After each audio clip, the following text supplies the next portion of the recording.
आज की इस क्लास में मैं बीएल आप सभी विद्यार्थियों का हार्दिक स्वागत करता हूं। आज की इस क्लास में हम बीए द्वितीय वर्ष राजनीति विज्ञान और पुस्तक का नाम है भारतीय राज व्यवस्था। इस पुस्तक से संबंधित आज की इस क्लास में हम अति लघुतरात्मक प्रश्न जो परीक्षा की दृष्टि से बहुत ही महत्वपूर्ण है उन प्रश्नों का आज की क्लास में हम अध्ययन करेंगे। और इन प्रश्नों को तैयार करने के लिए इसके कई भाग तैयार किए गए हैं। आज हम पहले भाग के अंतर्गत लघुतरात्मक प्रश्नों के ऊपर चर्चा करने जा रहे हैं। तो शुरू करते हैं। पहला प्रश्न है, भारत परिषद अधिनियम 1909 का पूरा नाम लिखिए। भारत परिषद अधिनियम 1909 का पूरा नाम लिखिए। तो इसका पूरा नाम है मार्ले मिंटो सुधार अधिनियम। यानी भारत परिषद अधिनियम 1909 को मार्ले मिंटो सुधार अधिनियम के नाम से भी जानते हैं। दूसरा प्रश्न है, उदारवादी आंदोलन की दो विशेषताएं लिखिए। पहली है, उदारवादी नेता अपने मांगे मनवाने हेतु प्रार्थना पत्र भेजने, समर्थी पत्र भेजने, भाषण देने, लेख लिखने तथा शिष्टमंडल भेजने आदि संवैधानिक साधनों का प्रयोग करने पर बल देते थे।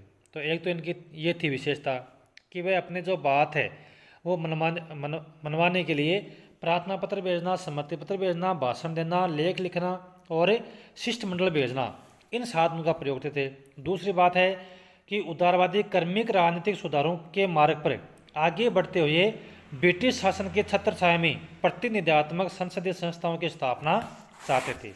यानी ब्रिटिश शासन के विरोधी नहीं थे ये ब्रिटिश शासन की छत्रछाया में प्रतिनिधित्वात्मक संसदीय संस्थाओं की स्थापना चाहते थे। अगला प्रश्न है, राष्ट्रीय आंदोलन के गांधीवादी युग की कोई दो विशेषताएं लिखिए। या राष्ट्रीय आंदोलन के गांधीवादी युग की कोई दो विशेषताएं कौन कौन सी थी। तो पहले है, गांधी जी के नेतृत्व में सभी वर्गों के लोग संगठित हो गए तथा राष्ट्रीय आंदोलन में भाग लेने लगे। दूसरी थी, गांधीवादी युग में रचनात्मक कार्यक्रम को प्रोत्साहन दिया गया। अगला प्रश्न है, भारत के राष्ट्रपति की निर्वाचन प्रक्रिया का वर्णन संविधान के कौन से अनुच्छेद में किया गया है। तो राष्ट्रपति की जो निर्वाचन प्रक्रिया है उसका उल्लेख किया गया है संविधान के अनुच्छेद 54 और 55 में। अगला प्रश्न है, भारत के संविधान के अनुसार मंत्रिपरिषद का प्रमुख कार्य क्या है। मंत्रिपरिषद का प्रमुख कार्य क्या है। तो मंत्रिपरिषद का प्रमुख कार्य है राष्ट्रपति को सहायता और सलाह देना। यह महत्वपूर्ण कार्य है मंत्रिपरिषद का। कौन से? संविधान के अनुच्छेद 74(1) के अनुसार। अगला प्रश्न है, उन दो लेखकों के नाम लिखिए जिन्होंने भारतीय राजनीति में जाति की भूमिका पर कार्य किया। तो वो दो लेखक हैं रजनी कोठारी और प्रोफेसर एम.एन. श्रीनिवास। इन दो लेखकों ने जाति की भूमिका पर कार्य करने पर उन्होंने बल दिया है। अगला प्रश्न है, पृथक निर्वाचक मंडल को स्पष्ट कीजिए। यानी ये पृथक निर्वाचक मंडल क्या है, इसको स्पष्ट कीजिए। तो पृथक निर्वाचक मंडल को सांप्रदायिक प्रतिनिधित्व प्रणाली के नाम से भी जाना जाता है। पृथक निर्वाचक मंडल को सांप्रदायिक प्रतिनिधित्व प्रणाली के नाम से भी जाना जाता है। इस प्रणाली में एक सदस्य निर्वाचन क्षेत्र होता है। इसमें अल्पसंख्यक वर्ग की जितनी सीटें सुरक्षित होती है उतने ही निर्वाचन क्षेत्र बनाए जाते हैं। इस प्रकार बने निर्वाचन क्षेत्रों में अल्पसंख्यक उम्मीदवार ही खड़े होते हैं। यानी अल्पसंख्यक वर्ग की जितनी सीटें होती है उतने क्या बनाते हैं निर्वाचन क्षेत्र। और इस प्रकार के बने निर्वाचन क्षेत्रों में केवल अल्पसंख्यक के उम्मीदवार ही खड़े हो सकते हैं। यानी बाकी जो जातियां हैं उनके लोग इसमें खड़े नहीं हो सकते। और वोट कौन दे सकते हैं? जो अल्पसंख्यक मतदाता हैं वो उसमें मतदाता होते हैं। यानी वही वोट दे सकते हैं। बाकी के जो कैटेगरी के लोग हैं वो इसमें वोट नहीं दे सकते। जिससे अल्पसंख्यकों को व्यवस्थापिका में सुरक्षित सीटें मिल जाती है। इसी को क्या कहते हैं? पृथक निर्वाचक मंडल कहते हैं इसी को। तो इसको सांप्रदायिक प्रतिनिधित्व प्रणाली के नाम से जाना जाता है। इस प्रणाली में एक सदस्य निर्वाचन क्षेत्र होता है, एक निर्वाचन क्षेत्र से एक सदस्य का चुनाव होना है। और इसमें अल्पसंख्यक वर्ग की जितनी सीटें होती है उतने क्या बनते हैं निर्वाचन क्षेत्र, क्योंकि एक निर्वाचन क्षेत्र से एक सदस्य का चुनाव किया जाना है। और इसमें खड़े कौन हो सकते हैं? जो अल्पसंख्यक उम्मीदवार हैं वो इसमें खड़े हो सकते हैं, और वोटर कौन होते हैं? अल्पसंख्यक के जो लोग हैं वो इसमें वोटर होते हैं। तो इस प्रकार का जो निर्वाचन क्षेत्र है वो पृथक निर्वाचन मंडल कहलाता है। इस प्रणाली का प्रयोग ब्रिटिश सरकार ने भारत में फूट डालो और राज करो की नीति के अनुसार सांप्रदायिक जाति आधार पर इसका निर्धारण किया था, जिसके तहत 1909 में सर्वप्रथम मुसलमानों को पृथक प्रतिनिधित्व दिया गया था। तो यह थी पृथक निर्वाचक मंडल। अगला प्रश्न है, भारतीय संघात्मक व्यवस्था की कोई दो विशेषताएं लिखिए। भारतीय संविधान संघीय व्यवस्था की दृष्टि से एक लिखित संविधान है और संविधान में संशोधन की दृष्टि से यह कठोर संविधानों की श्रेणी में आता है। दूसरी विशेषता है, विश्व के अन्य संघात्मक विधानों की तरह भारतीय संविधान द्वारा भी संघ और राज्यों के बीच शक्तियों का विभाजन किया गया है, जिसके अंतर्गत संघ सूची, राज्य सूची, समवर्ती सूची के तहत विभाजित व्यवस्था की गई है। तो ये दो प्रमुख विशेषताएं हैं कि लिखित संविधान है और संविधान में संशोधन की दृष्टि देखा जाता है बहुत ही कठोर संविधान की श्रेणी में आता है, और इसमें शक्तियों का विभाजन किया गया है। 3 सूचियों का इसमें विभाजन किया गया है। चौथी एक सूची और होती है जिसका नाम है अवशिष्ट सूची दिया गया। अगला प्रश्न है, लचीले संविधान से आपका क्या आशय है? तो लचीला संविधान उस संविधान को कहते हैं जिसमें साधारण कानून और संवैधानिक कानून में कोई अंतर नहीं किया जाता है और संविधान में विधि निर्माण की साधारण प्रक्रिया के आधार पर संशोधन किया जा सकता है, वो होता है लचीला संविधान। अगला प्रश्न है, काम रोको प्रस्ताव क्या है? काम रोको प्रस्ताव से आप क्या समझते हैं? तो संसदीय नियंत्रण का एक प्रभावशाली साधन काम रोको प्रस्ताव है, जो किसी सार्वजनिक महत्व के मुद्दे पर सदन में बहस कराने के लिए सामान्यतः दोपहर 12 बजे से पूर्व अध्यक्ष से अनुमति मांगी जाती है। यदि 40 या अधिक सांसद इसका समर्थन करें तो सदन के समस्त कार्य रोक कर काम रोको या स्थगन प्रस्ताव पर चर्चा की जाती है, जो अधिकतम 3 घंटे की हो सकती है। तो काम रोको प्रस्ताव जो साधन है वो कितने समय का हो सकता है? 3 घंटे की, और इसका जो समय है वो 12 बजे से पहले का होता है। लेकिन इस पर चर्चा कब हो सकती है? जब 40 या उससे अधिक सांसद है वो इस बात का समर्थन करे तो ही। इस प्रस्ताव के लिए शर्त यह है कि मुद्दा विशिष्ट, महत्वपूर्ण तथा तात्कालिक हो, यानी हर किसी बात के ऊपर बहस नहीं हो सकती, बल्कि मुद्दा क्या होना चाहिए? विशिष्ट होना चाहिए, इम्पोर्टेंट होना चाहिए और तात्कालिक हो, मतलब कोई ताज़ा घटना हो, पहले की नहीं हो, तथ्यों पर आधारित हो, सार्वजनिक महत्व का और न्यायालय में विचाराधीन नहीं हो, सरकार के प्रशासनिक दायित्वों से संबंधित हो। ऐसा यदि कोई विषय है तो उसके ऊपर काम रोको प्रस्ताव के तहत ही उस पर चर्चा हो सकती है। चर्चा के पश्चात इस प्रस्ताव पर मतदान करा जाता है। बहुमत आने पर सरकार संकट में पड़ जाती है, तो वो क्या कहलाता है? वो काम रोको प्रस्ताव कहलाता है। अगला प्रश्न है, भारत में मतदान व्यवहार की 2 विशेषताएं लिखिए। भारत में मतदान व्यवहार की कोई 2 विशेषताएं लिखिए। पहली बात है, भारत के मतदान व्यवहार को जातिवाद ने सबसे अधिक प्रभावित किया है, यानी भारत के जो मतदान व्यवहार है उसको जातिवाद ने बहुत अधिक प्रभावित किया है। कहने का मतलब है कि जो पार्टियां हैं वो जाति के आधार पर ही गणित निकालती है और जाति के आधार पर ही अपने उम्मीदवार खड़े करती है कि कौन से क्षेत्र के अंदर किस जाति का बाहुल्य, उस हिसाब से ही उस जाति का जो उम्मीदवार है वो खड़ा करती है। दूसरा है, भारतीय मतदाताओं के मतदान व्यवहार को विभिन्न राष्ट्रीय राज्य स्तरीय नेतृत्व ने भी बहुत अधिक प्रभावित किया है। तीसरा है, व्यक्तियों की आर्थिक स्थिति भी मतदान व्यवहार को प्रभावित करती है। सामान्यतः यदि व्यक्तियों की आर्थिक स्थिति अच्छी हो तो मतदाता शासक दल के पक्ष में मतदान करते हैं, अन्यथा शासक दल के विरुद्ध। तो ये 3 प्रमुख मतदान व्यवहार की प्रमुख विशेषताएं। अगला है प्रश्न, मानव व्यवहार में निर्धारक के रूप में जेंडर को स्पष्ट कीजिए। मानव व्यवहार में निर्धारक के रूप में जेंडर को स्पष्ट कीजिए, यानी मानव व्यवहार के रूप में जेंडर मानव व्यवहार को किस प्रकार से उसका निर्धारण करता है। विश्व स्वास्थ्य संगठन ने जेंडर भूमिका को इस तरह स्पष्ट किया कि व्यवहार एवं गतिविधियों से सामाजिक रूप से लिंग भूमिकाओं का निर्माण होता है। एक समाज पुरुषों तथा महिलाओं हेतु जो उचित समझता है उसी को जिम्मेदार करता है। प्रत्येक व्यक्ति की आंतरिक भावना लिंग भूमिका की उत्पत्ति का कारण है।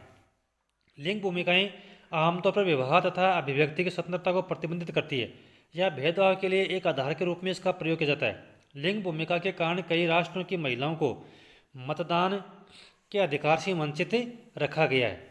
इस तरह लिंग भूमिका मतदान व्यवहार को प्रभावित करती है। कहने मतलब कि अलग अलग देशों के अंतर्गत लिंग के आधार पर भेदभाव किया जाता है। यानी महिलाओं को कई देशों के अंतर्गत मतदान के अधिकार से वंचित भी रखा गया है। इसका मतलब ये है कि लिंग है वो लिंग जो भूमिका है वो मतदान व्यवहार को प्रभावित करती है। भारत के राष्ट्रपति पद पर चुने जाने के लिए क्या आवश्यक योग्यताएं होती हैं? तो भारत के राष्ट्रपति पद के लिए चुने जाने के लिए आवश्यक योग्यताएं हैं वो निम्न प्रकार से है। पहली है कि वो भारत का नागरिक होना चाहिए, वह 35 वर्ष की आयु पूरी कर चुका हो। यानी राष्ट्रपति पद के लिए जो न्यूनतम आयु है वो 35 वर्ष की होनी चाहिए। राज्यपाल के लिए भी यही आयु होती है। लोकसभा के लिए सदस्य निर्वाचित होने की योग्यता वो रखता हो। यानी ऐसे व्यक्ति जो राष्ट्रपति पद के लिए खड़ा होता है उसमें लोकसभा के सदस्य निर्वाचित होने की योग्यता उसमें होनी चाहिए। केंद्र या किसी राज्य की सरकार में किसी लाभ के पद पर नहीं हो। संसद के दोनों सदनों तथा राज्य विधानमंडल का सदस्य भी नहीं होना चाहिए। तो ये प्रमुख योग्यताएं एक राष्ट्रपति पद के लिए होती हैं। ये 5 प्रमुख योग्यताएं।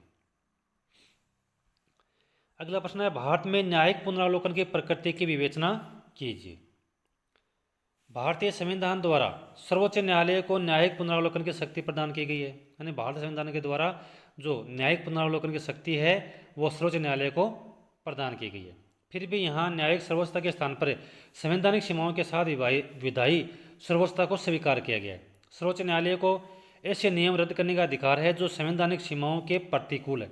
यानी संसद ने या विधायिका ने ऐसा कोई कानून बनाया जो संविधान के नियमों के विपरीत हैं, तो ऐसे नियमों को ऐसे कानूनों को जो सर्वोच्च न्यायालय है वो निरस्त कर सकता है, रद्द कर सकता है।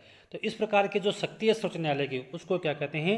न्यायिक पुनरावलोकन। यानी न्यायिक पुनरावलोकन का मतलब ये है कि सरकार के द्वारा जो कानून बनाए गए हैं, संसद द्वारा कानून बनाए गए हैं, उनकी जो न्यायपालिका है वो दोबारा से उसका अवलोकन कर सकती है, उसकी जांच कर सकती है। इस प्रकार का जो अधिकार है उसको क्या कहा जाता है? न्यायिक पुनरावलोकन की शक्ति। भारत में न्यायपालिका की स्थिति इंग्लैंड और अमेरिका के मध्य की है। अगला प्रश्न है, भारत में वर्तमान में भारत के निर्वाचन आयुक्त कौन है? तो राजीव कुमार है वो भारत में के वर्तमान निर्वाचन आयुक्त हैं।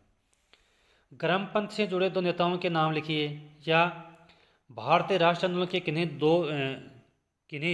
दो या 4 क्रांतिकारी नेताओं के नाम लिखिए। क्रांतिकारी भी हम कह सकते हैं और गर्मपंथी से जुड़े नेताओं के नाम भी इसमें हम ले सकते हैं। तो लाला लाजपत राय, बाल गंगाधर तिलक, विपिन चंद्र पाल और अरविंद घोष, ये 4 प्रमुख क्रांतिकारी नेता हैं। भारत की संविधान सभा का गठन किस प्रकार किया गया था? तो भारत के संविधान सभा का गठन दिसंबर 1946 में किया गया। इसके कुल सदस्यों की संख्या 389 निश्चित की गई, जिसमें प्रांतों के लिए 296 सदस्यों को चुनाव हुए और इसका जो प्रथम स्थायी अध्यक्ष था वो था डॉक्टर राजेंद्र प्रसाद। तो 1946 में इसका चुनाव हुआ, दिसंबर 1946 में। सदस्यों की संख्या 389, प्रांतों में से 296 सदस्यों के चुनाव हुए। और 296 प्रांतों से हो गए और 93 थे वो देशी रियासतों से। इस प्रकार 389 इसमें सदस्यों की संख्या रखी गई थी। 93 देशी रियासतों से और प्रांतों से 296। इस प्रकार कुल 389 इसमें सदस्य संख्या निर्धारित की गई थी। संविधान के प्रस्तावना से आप क्या समझते हैं? तो किसी संविधान की प्रस्तावना उस संविधान के उद्देश्य, आदर्शों तथा विचारधाराओं को व्यक्त करती है। यह संविधान निर्माताओं के विचारों को जानने की कुंजी होती है। भारत के संविधान का अनुच्छेद 360, अथवा हम कह सकते हैं कि भारत में वित्तीय आपातकाल की घोषणा वो कब की जा सकती है? तो संविधान के अनुच्छेद 360 के अनुसार जब राष्ट्रपति को यह विश्वास हो जाए कि ऐसी परिस्थितियां उत्पन्न हो गई हैं कि जिनसे भारत के वित्तीय स्थायित्व या साख को खतरा है, तो वह वित्तीय संकट की घोषणा कर सकता है। तो वित्तीय संकट की घोषणा कौन कर सकता है? राष्ट्रपति करता है। और संविधान के कौन से अनुच्छेद में इसका उल्लेख किया गया है? तो संविधान के अनुच्छेद 360 के अंतर्गत इसका उल्लेख ही किया गया है। लेकिन अभी तक भारत के अंतर्गत संविधान के अनुच्छेद 360 के अंतर्गत जो वित्तीय आपातकाल है इसकी अभी तक घोषणा नहीं हुई है। अगला प्रश्न है, यह हम कह सकते हैं कि आज की इस क्लास का हमारा लास्ट का प्रश्न है, पंथ निरपेक्षता की व्याख्या कीजिए, या पंथ निरपेक्षता से आप क्या समझते हैं? तो पंथ निरपेक्षता से तात्पर्य है कि राज्य पंथ के मामले में पूर्णतः तटस्थ है, यानी राज्य का अपना कोई धर्म नहीं है, धार्मिक मामलों से उसको कोई मतलब ही नहीं है। तो राज्य है वो पंथ के मामले में, धर्म के मामले में क्या है? पूर्णतः तटस्थ है। प्रत्येक धर्मावलंबी को राज्य समान रूप से संरक्षण प्रदान करता है, सभी धर्मों को राज्य है वो समान मानता है, किसी भी धर्म का पक्ष नहीं लेता है, किसी एक धर्म को तवज्जो नहीं देता है, किंतु किसी धर्म के मामले में वो हस्तक्षेप नहीं करता है। अतः पंथ निरपेक्ष राज्य के रूप में धार्मिक आधार पर किसी प्रकार का कोई भेदभाव नहीं किया जाएगा, तो उसको हम कहते हैं पंथ निरपेक्षता। यानी पंथ के प्रति राज्य क्या होता है? निरपेक्ष होता है, उसको कोई लेना नहीं होता है, सभी धर्मों को वो समान मानता है, किसी भी धर्म के मामले में हस्तक्षेप नहीं करता है। तो ये था आज की क्लास में 20 महत्वपूर्ण प्रश्न, अति लघुदान प्रश्न जो परीक्षा की दृष्टि से बहुत ही इम्पोर्टेंट है। मैं आशा करता हूँ कि आज की इस क्लास में पढ़ाया गया चैप्टर आपको बहुत ही अच्छा लगा होगा। यदि अच्छा लगा तो आप मेरे चैनल को प्लीज़ सब्सक्राइब करें और अधिक से अधिक लाइक और शेयर करें, ताकि मुझे मोटिवेशन प्राप्त हो सके। इसी के साथ जय हिंद, जय भारत।